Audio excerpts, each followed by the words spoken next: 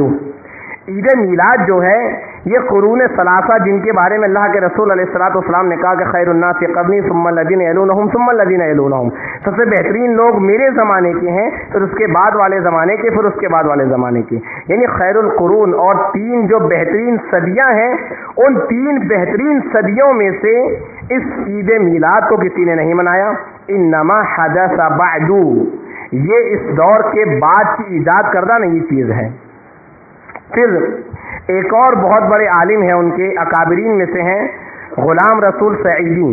وہ صحیح مسلم کی شرح جلد نمبر 3 صفحہ نمبر 176 سے 179، وہ کہتے ہیں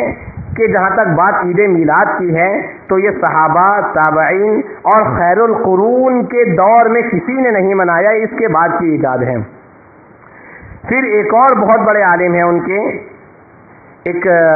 سعید رامپوری کر کے جو عالم ہیں، ان کے اکابرین میں شمار کیے جاتے ہیں، انہوں نے ان کی جو کتاب ہے امداد استغاثیہ کر کے، اس طریقے سے ان کی کتاب ہے، والعلم عند اللہ، میں کتاب کا نام بھول رہا ہوں، لیکن انہوں نے اس کے اندر یہ بات کی صراحت کی ہے کہ عید میلاد 12 ربیع الاول کے دن سرور منانا، جشن منانا، یہ اس دور میں نہیں تھا جس دور کو اللہ کے رسول علیہ الصلوۃ والسلام نے بہترین دور قرار دیا۔ خلاصۃ القول بتانے کا مقصود یہ ہے کہ جو بھائی اس کو بہت بڑا دین کا حصہ مانتے ہیں، خود ان کے اکابرین اس کو یہ کہتے ہیں کہ یہ خیر القرون یا یہ بہترین چیز نہیں ہے، یہ بات کی نہیں ایجاد کردہ چیز ہے۔ لیکن پھر اس پر تعجب یہ ہے کہ جب یہ کہ ایک طرف تو ان کی تضاد بیانی دیکھیے، ایک طرف تو خود ان کے اکابرین اس بات کو دین اور شریعت ماننے سے انکار کرتے ہیں، اسے بات کے ادوار کی ایجاد کہتے ہیں، لیکن دوسری طرف یہ کہتے ہیں کہ ہمارے پاس اس مسئلے میں کتاب و سنت کے دلائل موجود ہیں، جس کا جائزہ یا جس پہ تفصیلی گفتگو گزر چکی ہے۔ آپ بتانے کا مقصود یہ ہے کہ اس کی شرعی حیثیت ایک بدعت سے زیادہ کچھ نہیں، خود ان کے اکابرین کے یہاں اس کی حیثیت دین اور شریعت کی نہیں ہے، تو پھر یہ اسلام میں، مسلمانوں میں یہ چیز آئی کہاں سے؟ جب ہم تاریخ کو دیکھتے ہیں، تاریخ کے اوراق کو گردانتے ہیں، تو یہ بات ہمیں پتہ چلتی ہے۔ بہت ساری تاریخی کتابوں کے اندر یہ چیزیں آپ کو مل جائے گی، لیکن امام مقریزی کی جو ایک کتاب ہے المواعظ والاعتبار بذکر الخطط والآثار، یہاں پر 15-20 پیج 220 سے لے کر 230 تک کے تقریباً یا 35 تک کے بہت تفصیلی گفتگو کی ہے۔ اس کے علاوہ بھی دیگر کتب کے اندر یہ چیزیں موجود ہیں کہ اس بدعت کو، یعنی عید میلاد کی بدعت کو ایجاد کرنے والے یا اس کو منانے والے کون تھے؟ یہ فاطمی شیعوں کی حکومت تھی، مصر کی حکومت تھی، اور یہ بات بالکل واضح ہے کہ یہ فاطمی حکومت کٹر شیعوں کی حکومت تھی، خالص رافضیوں کی اور کٹر شیعوں کی، یعنی جو اس کو ایجاد کرنے والے ہیں وہ شیعہ اور رافضی ہیں۔ آپ دیکھیں اس کو ایجاد کرنے والے شیعہ اور رافضی ہیں۔ 12 ربیع الاول اللہ کے رسول علیہ الصلوۃ والسلام کی جو وفات کا دن ہے، متفقہ طور پر 12 ربیع الاول ہے۔ پیدائش میں اختلاف ہے، صحیح قول کے مطابق اور تحقیق کے مطابق 9 ربیع الاول پیدائش کا دن ہے، 12 ربیع الاول متفقہ طور پر یہ وفات کا دن ہے۔ لیکن آپ دیکھیں کہ اس دن مسلمانوں کی حالت کیا تھی۔ صحیح بخاری کتاب المغازی کے الفاظ ہیں کہ عمر رضی اللہ تعالیٰ عنہ کا عالم یہ تھا جب ابو بکر رضی اللہ عنہ نے قرآن مجید کی یہ آیت کی تلاوت کی کہ فمن کان منکم یعبد محمدا فإن محمدا قد مات ومن کان منکم یعبد اللہ فإن اللہ حی لا یموت۔ حضرت عبداللہ بن عباس سے روایت مروی ہے صحیح بخاری کتاب المغازی میں کہ جب ابو بکر رضی اللہ تعالیٰ عنہ نے یہ آیت پڑھی قرآن مجید کی کہ لوگوں تم میں سے جو محمد صلی اللہ علیہ وسلم کی عبادت کرتا تھا محمد صلی اللہ علیہ وسلم کی وفات ہو چکی ہے، وہ فوت ہو چکے ہیں، اور تم میں سے جو اللہ تبارک و تعالیٰ کی عبادت کرتا تھا تو اللہ ہمیشہ زندہ رہے گا، اللہ کو کبھی موت نہیں آئے گی۔ عمر فاروق رضی اللہ تعالیٰ عنہ جیسے جاباز دلیر اور عصمت والے صحابی یا آدمی کا عالمیہ کہتے ہیں کہ ما سمعت الا فاقرت وما تقلنی رجلایا، کہ جب میں نے یہ آیت کریمہ ابو بکر رضی اللہ عنہ کو پڑھتے ہوئے سنا تو میں گر گیا اور میں میرے گھٹنوں کے بل آ گیا، حتی اہویت الی الارض، یہاں تک کہ میں زمین پر گر گیا، زمین کے قریب آ گیا۔ یہ عالم تھا مسلمانوں کا۔ انس بن مالک رضی اللہ تعالیٰ عنہ کہتے ہیں وعن انس رضی اللہ تعالیٰ عنہ لما قدم اليوم الذي قدم فيه رسول الله صلى الله عليه وسلم المدينة أضاء منها كل شيء واليوم الذي مات فيه رسول الله صلى الله عليه وسلم أظلم منها كل شيء، رواه الترمذي في أبواب المناقب عن رسول الله صلى الله عليه وسلم، ورواه ابن ماجہ في کتاب الجنائز۔ یہ سنن ترمذی اور ابن ماجہ کی روایت ہے۔ انس بن مالک رضی اللہ عنہ کہتے ہیں کہ جس دن اللہ کے رسول علیہ الصلوۃ والسلام مدینہ منورہ آئے اس دن مدینہ کی ہر چیز جگمگا اٹھی، اور جس روز اللہ کے رسول علیہ الصلوۃ والسلام کی وفات ہوئی اس دن مدینہ کی ہر چیز تاریک اور اندھیری ہو گئی۔ مسلمانوں کے غم کا عالم یہ تھا کہ عمر فاروق جیسا مرد مجاہد رضی اللہ تعالیٰ عنہ وہ اپنے گھٹنوں کے بل گر پڑے۔ انس بن مالک رضی اللہ عنہ کہتے ہیں کہ جس روز اللہ کے رسول علیہ الصلوۃ والسلام کی وفات ہوئی اس دن مدینہ کی ہر چیز تاریک اور اندھیری ہو گئی۔ اس دن مسلمان اتنے غم میں ڈوبے ہوئے تھے، مسلمانوں پر غموں کا پہاڑ ٹوٹا ہوا تھا، لیکن آج کا مسلمان جو اپنے آپ کو سنی کہتا ہے، اللہ کے رسول علیہ الصلوۃ والسلام کا امتی کہتا ہے، یہ شیعیت کو نہ سمجھنے کی وجہ سے، کتاب و سنت سے دوری کی وجہ سے اس دن انتہائی افسوس کی بات ہے، افسوس کا مقام ہے کہ اللہ کے رسول علیہ الصلوۃ والسلام کی وفات کے دن خوشیاں مناتا ہے، جشن مناتا ہے، اور نہ جانے کس کس طرح کی چیزوں کا انعقاد کرتا ہے اور ارتکاب کرتا ہے۔ استغفر اللہ العظیم۔ بتانے کا مقصود یہ ہے کہ ہم جب تک شیعیت یا رافضیت کو پہچانیں گے نہیں یا ہم لوگوں کو بتائیں گے نہیں، کس طریقے سے لوگوں کو پتہ چلے گا کہ یہ دین نہیں ہے بلکہ ان کے دشمنوں کی ایجاد کردہ چیز ہے۔ پھر ایک اور آگے آتے ہیں، 15 شعبان کو ہمارے یہاں پر بڑے دھوم دھام سے ایک رات کا انعقاد ہوتا ہے شب برات کے نام سے۔ شب برات جب ہم اس چیز کو سمجھتے ہیں، سب سے پہلے تو ہم اس نام پر تھوڑا سا غور کر لیتے ہیں۔ یہ حقیقتاً یہ دو زبانوں کا مرکب لفظ ہے۔ شب یہ عربی زبان کا لفظ نہیں بلکہ فارسی زبان کا لفظ ہے، جس کا مطلب ہوتا ہے رات، اور براعت کا مطلب ہوتا ہے، جب آپ دیکھیں قرآن مجید میں آپ جہاں بھی اٹھا کر کے دیکھیں گے تو وہاں یہ لفظ نفرت، بیزاری کے معنی میں استعمال ہوا ہے، جیسے کہ اللہ رب العالمین سورہ توبہ کی جہاں سے ابتدا ہوتی ہے شروع کی آیت ہے براءۃ من اللہ ورسولہ من المشرکین الی الذین عاہدتم، کہ اللہ اور تبارک و تعالیٰ کی، اللہ کے رسول علیہ الصلوۃ والسلام کی نفرت اور بیزاری کا اعلان ہے ان مشرکین سے جن سے تمہارا عہد و پیمان تھا۔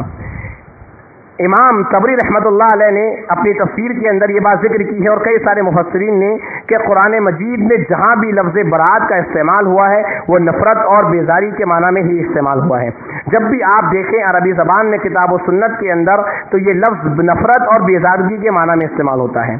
اب اس رات کا مطلب ہے شب براعت، یعنی ایسی رات جو نفرت والی رات ہے، جو بیزارگی والی رات ہے، کسی سے نفرت اور بیزارگی اظہار کرنے والی رات ہے۔ اس رات بھی مسلمانوں نے بہت ساری چیزوں کو ایجاد کر لیا، خوب مختلف قسم کی عبادتوں کو رائج کر لیا، لیکن آپ جب دیکھیں شیعوں کی کتابوں کو، میں ایک کتاب کا صرف حوالہ دوں گا، تحفۃ العوام، جو شیعوں کی بہت مشہور کتاب ہے، اس کا مصنف یہ بات کہتا ہے تحفۃ العوام صفحہ نمبر 165 پر کہ شب برات کی رات جو برکات ہیں، اتنی ساری جو خیر جو برکات ہیں، اس کی وجہ یہ ہے کہ اس دن امر کی ولادت ہوگی، اس دن امر کی پیدائش ہوگی۔ اب امر کون ہے؟ شیعوں کے یہاں پر امر یا صاحب الامر ان کا وہ غائب فرضی 12واں امام ہے جو ان کے حساب سے غار میں پوشیدہ ہے، جب جس کا ظہور ہوگا، جس کی ولادت ہوگی تو وہ آئے گا اور حکومت اس کی نافذ ہوگی۔ تو اس رات مسلسیہ جو ہے آپ دیکھیں اہل تشیع اس رات مسلمانوں سے اور برات کا اظہار کرتے ہیں، نفرت کا اظہار کرتے ہیں، اور اس رات کے ان کے عقیدے کے مطابق وہ اپنے غائب امام کی 12ویں امام کی خوشیاں مناتے ہیں اور اس سے استغاثہ کرتے ہیں کہ آئیے اور ہمیں مسلمانوں سے مطلب نجات دلائیے۔ اس طریقے سے جو چیزیں ہیں وہ تبرع اور برات کا اظہار کرتے ہیں۔ اور اس سلسلے میں ایک جو روایت پیش کی جاتی ہے اللہ کے رسول علیہ الصلوۃ والسلام کے حوالے سے کہ اللہ کے رسول علیہ الصلوۃ والسلام اس دن قبرستان گئے، بقی قبرستان، آپ نے وہاں جا کر دعائیں مغفرت وغیرہ کی۔ تو اس کو جب ہم تاریخی پس منظر میں سمجھتے ہیں تو یہ بات سمجھ میں آئے گی کہ اس واقعے کا بھی شعبان کی 15 تاریخ سے کوئی لینا دینا نہیں ہے۔ امام ابن الوضاح نے موطا امام مالک کی جب سر ہے وہاں صفحہ نمبر 85 میں یہ بات لکھی ہے کہ قصہ کب کا ہے۔ یہ قصہ ہے وَهَذِهِ الْوَاقِعَةُ قبل 5 ایام من وفات رسول اللہ صلی اللہ علیہ وسلم۔ یہ قصہ اللہ کے رسول علیہ الصلوۃ والسلام کی وفات سے 4 یا 5 دن پہلے کا ہے۔ اگر ہم اللہ کے رسول علیہ الصلوۃ والسلام کی وفات سے 5 دن پہلے بھی مان لیں، اگر اللہ کے رسول علیہ الصلوۃ والسلام کی وفات سے 5 دن پہلے کا ہم مانتے ہیں تو 12 ربیع الاول کو اللہ کے رسول علیہ الصلوۃ والسلام کی وفات ہوئی، تو اس سے 5 دن پہلے دیکھ لیں تو 7 ربیع الاول کا دن پڑتا ہے۔ لیکن 15 شعبان سے اس واقعے کا بھی کوئی لینا دینا نہیں ہے، لیکن مسلمانوں کو ایک چیز بتا دی گئی، ایک دھوکہ دے دیا گیا، ایک مغالطہ دے دیا گیا۔ اس دن ہم بڑے شوق سے ہمارے مسلمان بھائی عبادتیں کرتے ہیں، قبرستانوں پہ جا کر پھول چڑھاتے ہیں، وغیرہ وغیرہ چیزیں کرتے ہیں۔ تو یہ دھوکہ اور مغالطہ اس لیے ہے کہ مسلمانوں کو حقیقت کا علم نہ ہو سکے، یا اس رات کی جو حقیقت ہے، اس رات کا جو مقصد ہے ایجاد کرنے کا، وہ مسلمان جان نہ سکے اور ان کو ایک بہترین طریقے سے پیش کیا جائے تاکہ وہ اسے دین اور شریعت کے نام پہ قبول کر لیں۔ اور آج کے مسلمانوں نے یہ چیز قبول کر لی اور اسے بھی دین کے شریعت کا جز اور حصہ مان لیا۔ بتانے کا مقصود یہ ہے ان مثالوں کو پیش کرنے کا کہ ہم اس چیز کو سمجھیں کہ یہ ہو کیا رہا ہے اور اس کی حقیقت کیا ہے۔ اب آپ دیکھیں اللہ تبارک و تعالی نے اللہ کے رسول علیہ الصلوۃ والسلام کو حکم دیا فاصبر کما صبر اولو العزم من الرسل، کہ آپ اللہ کے رسول علیہ الصلوۃ والسلام جس طریقے سے اولو العزم رسولوں نے انبیاء نے صبر کیا آپ ایسے ہی صبر کریں۔ اب اولو العزم انبیاء کون ہے جس کا اللہ نے قرآن مجید میں ذکر کیا ہے؟ نوح علیہ السلام ہے، ابراہیم علیہ السلام ہے، موسیٰ علیہ السلام ہے، عیسیٰ علیہ السلام ہے، اور اللہ کے رسول علیہ الصلوۃ والسلام ہے۔ تو اللہ یہ 5 انبیاء اللہ تبارک و تعالیٰ کے یہاں بڑی عظمت والے ہیں اور اولو العزم انبیاء ہیں۔ اب آپ نوٹس کریں کہ کچھ ہمارے بھائی جو ہیں جو فوت شدہ بزرگوں سے دعاؤں کے ان سے وسیلہ لینے کے قائل ہیں، ان میں سے آپ کبھی کسی کو نہیں دیکھو گے کہ وہ اولو العزم انبیاء میں سے کسی سے کبھی وسیلہ طلب کرتے ہوں، یا کسی سے کبھی وہ یہ کہتے ہوں کہ یا ابراہیم المدد، یا موسیٰ المدد، یا نوح المدد، یا عیسیٰ المدد کر کے۔ کیوں بھائی؟ اللہ کے رسول علیہ الصلوۃ والسلام بھی رسول ہیں، اولو العزم رسولوں میں سے ہیں، یہ 4 بھی اولو العزم رسولوں میں سے ہیں۔ صرف اللہ کے رسول علیہ الصلوۃ والسلام کو لیا، بقیہ 4 کو چھوڑ دیا۔ پھر آپ دیکھیں کہ آپ جو اپنے آپ کو جو سنی کہتے ہیں، جو مسلمان ہمارے سماج ہمارے معاشرے میں، آپ ان کو دیکھیں کہ آپ ان کے منہ سے ایک نعرہ ہمیشہ سنو گے، یا علی المدد، یہ نعرہ آپ ہمیشہ سنیں گے۔ اولو العزم انبیاء رسولوں کو چھوڑ دیا، آپ کسی کو کبھی نہیں سنو گے۔ پھر کیا جن بزرگوں کو آپ استغاثہ کرتے ہو، جن سے آپ مدد طلب کرتے ہو، جن کی وفات کے بعد آپ وسیلہ لیتے ہو اور ان کا وسیلہ لگاتے ہو، کیا وہ اولو العزم انبیاء سے بڑھ کر کے ہیں؟ کیا علی رضی اللہ تعالیٰ عنہ کی شان سے، ان کے مقام، ان کے مرتبے، ان کی عظمت سے ہمیں انکار نہیں ہے؟ ہم تو یہ ہمارا ایمان ہے کہ علی رضی اللہ تعالیٰ عنہ یا کوئی صحابی کیوں نہ ہو چھوٹے درجے کے، ان سے ادنا سا بغض رکھنا بھی یہ منافقت ہے اور ایمان کے منافی ہے۔ تو پھر جب علی رضی اللہ تعالیٰ عنہ، تو کیا ابو بکر صدیق رضی اللہ تعالیٰ عنہ ان سے زیادہ حقدار نہیں تھے؟ جن کے بارے میں اللہ جن کے احسانات کا اعتراف اور اقرار خود اللہ کے رسول علیہ الصلوۃ والسلام نے کیا؟ صحیح بخاری کتاب و فضائل اصحاب نبی صلی اللہ علیہ وسلم کی روایت ہے، اللہ کے نبی علیہ الصلوۃ والسلام نے کہا ان من امن الناس علی فی صحبته و ماله ابو بکر، کہ لوگوں میں اپنی مال اور اپنی صحبت کے ذریعے مجھ پر سب سے زیادہ احسان کرنے والی شخصیت ابو بکر کی ہے۔ صحابی نے پوچھا اللہ کے رسول علیہ الصلوۃ والسلام آپ کے نزدیک سب سے محبوب کون ہے؟ آپ نے کہا من احب الناس الیک قال عائشہ ثم من قال ابوہا، کہ اللہ کے رسول علیہ الصلوۃ والسلام سے پوچھا گیا کہ آپ کے نزدیک سب سے محبوب کون ہے؟ آپ نے کہا عائشہ رضی اللہ عنہ۔ کہا مردوں میں؟ تو کہا کہ ان کے والد ابو بکر۔ تو جو شخصیت جس کی محبت کا اعتراف، جس کو سب سے عزیز اور محبوب خود اللہ کے رسول علیہ الصلوۃ والسلام مانتے ہیں، جن کے احسانات، اور یہ ایک اور بات، یہ احسانات کا اعتراف جو اللہ کے رسول علیہ الصلوۃ والسلام نے ابو بکر صدیق رضی اللہ عنہ کے لیے کیا، وہ کسی اور صحابی کے لیے اتنی صراحت سے نہیں کیا، کہ اپنی مال اور اپنے مال کے ذریعے احسان کرنے والے مجھ سے ابو بکر ہیں۔ تو آپ کبھی کسی کو نہیں سنو گے کہ کوئی یا ابو بکر المدد کہہ کر کے پکارے۔ عمر فاروق رضی اللہ تعالیٰ عنہ کا مقام و مرتبہ کسی سے مخفی اور پوشیدہ نہیں ہے، لیکن آپ کبھی کسی کو نہیں سنیں گے کہ کوئی یہ کہتا ہو کہ یا عمر المدد۔ عثمان رضی اللہ تعالیٰ عنہ جب بیعت رضوان، جب یہ عثمان رضی اللہ تعالیٰ عنہ کے متعلق یہ خبر اڑی اور افواہ اڑائی گئی کہ مکے میں جب وہ گئے تھے بات کرنے کے لیے اللہ کے مسلمانوں کی طرف سے، وہاں ان کو شہید کر دیا گیا۔ اللہ کے رسول علیہ الصلوۃ والسلام تمام صحابہ سے بیعت لے رہے ہیں اپنے ہاتھ پر، اور جب عثمان رضی اللہ عنہ کی باری آئی تو آپ نے اپنا ہاتھ اٹھا کر کہا ہذہ ید عثمان۔ اللہ کے رسول علیہ الصلوۃ والسلام اپنے ہاتھ کو عثمان رضی اللہ عنہ کے ہاتھ کے قائم مقام قرار دے کر خود بیعت لے رہے ہیں۔ یہ کوئی چھوٹا مقام و مرتبہ نہیں ہے۔ خود اللہ کے رسول علیہ الصلوۃ والسلام کہتے ہیں کہ الا تستحی من رجل تستحی منہ الملائکہ، کہ میں اس آدمی کی حیا کا لحاظ کیوں نہ کروں جس کی حیا کا لحاظ آسمان کے فرشتے بھی کرتے ہیں۔ لیکن آپ کبھی کسی کو نہیں پکارتے ہوئے سنو گے کہ کوئی کہتا ہے یا عثمان المدد۔ صرف یا علی المدد ہی کا نعرہ کیوں؟ کیونکہ شیعہ ابو بکر رضی اللہ عنہ کو، عثمان رضی اللہ عنہ کو، عمر فاروق رضی اللہ تعالیٰ عنہ کو اپنا دشمن مانتے ہیں، ان کو نعوذ باللہ من ذالک مرتد مانتے ہیں۔ تو علی رضی اللہ تعالیٰ عنہ چونکہ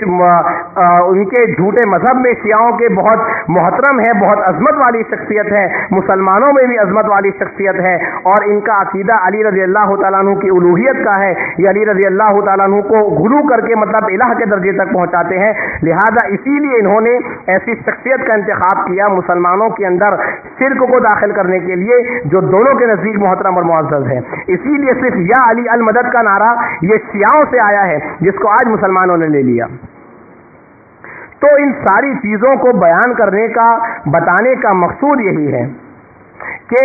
جو چیزیں یہ مسلمان آج کتاب و سنت سے دوری کی بنیاد پر اور مذموم تقلید آبا و اجداد سے جو دین چلا آ رہا ہے، جو طریقہ چلا آ رہا ہے، صرف اسی پر عمل پیرا اور اسی کو دین اور خیر ماننے کی وجہ سے، کتاب و سنت سے دوری کی وجہ سے، حقائق سے دوری کی وجہ سے آج جو چیزیں ان کے دشمنوں نے ان کے دین میں فساد اور بگاڑ پیدا کرنے کے لیے کی ہوئی تھیں، آج مسلمانوں نے اس کو بطور دین، بطور شریعت اور خیر کے طور پر اختیار کر لیا ہے اور لے لیا ہے۔ ان ساری باتوں کو یا ان کچھ مثالوں کو بیان کرنے کا مقصود، بتانے کا مقصود صرف یہی ہے کہ آج مسلمان لا علمی کی بنیاد پر کس طریقے سے شیعیت کے جھانسے میں الجھ چکا ہے، اور کس طریقے سے ان کے